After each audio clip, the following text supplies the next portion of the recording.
Pārtika ir viens no galvenajiem resursiem, ko patērējam ikdienā, un lauksaimnieki ir tie, kas vietējiem iedzīvotājiem to spēj nodrošināt.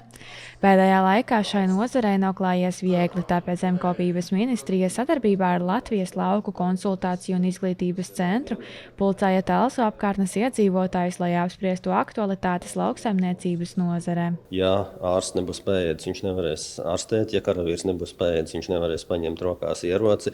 Un, līdz ar to faktiski viss sākās tieši no lauksaimniecības, no pārtikas ražošanas. Tas ir būtisks strateģisks resurss, ko mēs vienkārši mūsdienās dzīvojot esam aizmirsuši.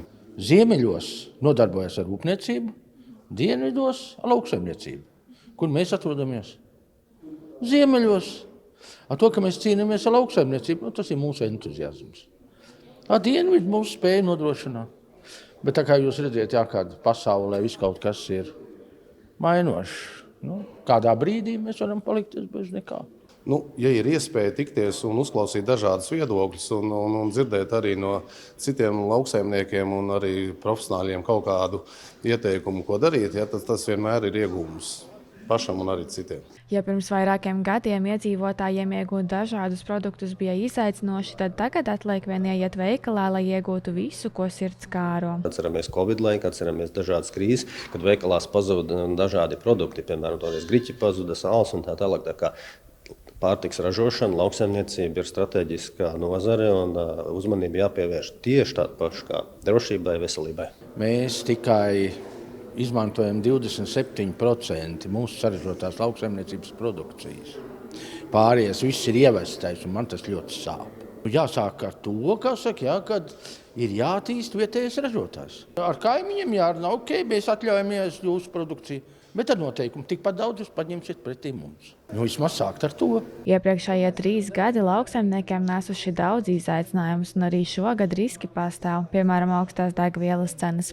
Militāro konfliktu dēļ nav zināms, vai un kad degvielas cenas varētu kristies. Mēs cīnāmies par Eiropas maksājumiem, mēs skatāmies jau nākotnē, lai būtu mums tādi paši maksājumi kā citās Eiropas valstīs, tātad vidēji Eiropas maksājumi. Tas dod cerību, ka arī nākotnē atbalsts gan no valsts, gan no Eiropas būs.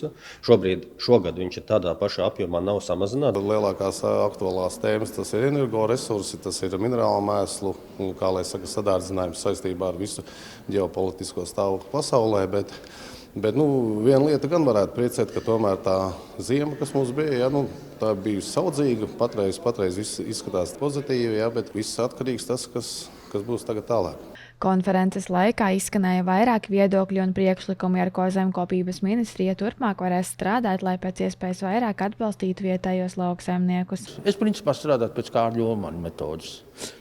Partijas ārā, deputātus ārā.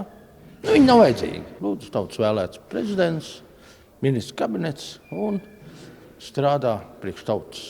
Jo mums nav neviens, kas ieinteresēts ir Latvijas valsts attīstībā. Ministrija vien pati nevar uzzīmēt nākotnes plānus, sēžot kabinetos. Mums ir vajadzīgi reāli zemnieki, kuri iesaistās un kuri arī paši lem par nākotni. Un ļoti svarīgi, lai ir praktiski arī piedāvājumi un priekšlikumi. Man liekas, ka citās ministrijās ir daudz lielākas kļūdas, kuras viņi virza ar visādākām negācijām, kas mums iznāk, kur nauda tiek izlietota. Tad lauksaimniecības ministrija laikam ir viena no tām, kas tomēr diezgan tā mērķtiecīgi un sabalansēti strādā. Šīs sezonas viena no galvenajām problēmām varētu būt nepietiekams mitrums augsnēm, kas var ietekmēt ražas daudzumu un kvalitāti. Taču lauksaimnieki vēl aizvien cer, ka 2026. gads nesīs veiksmi un labu ražu. Nīceta Anna Stariņa, Terēza Matisone, TV9 Pakalni.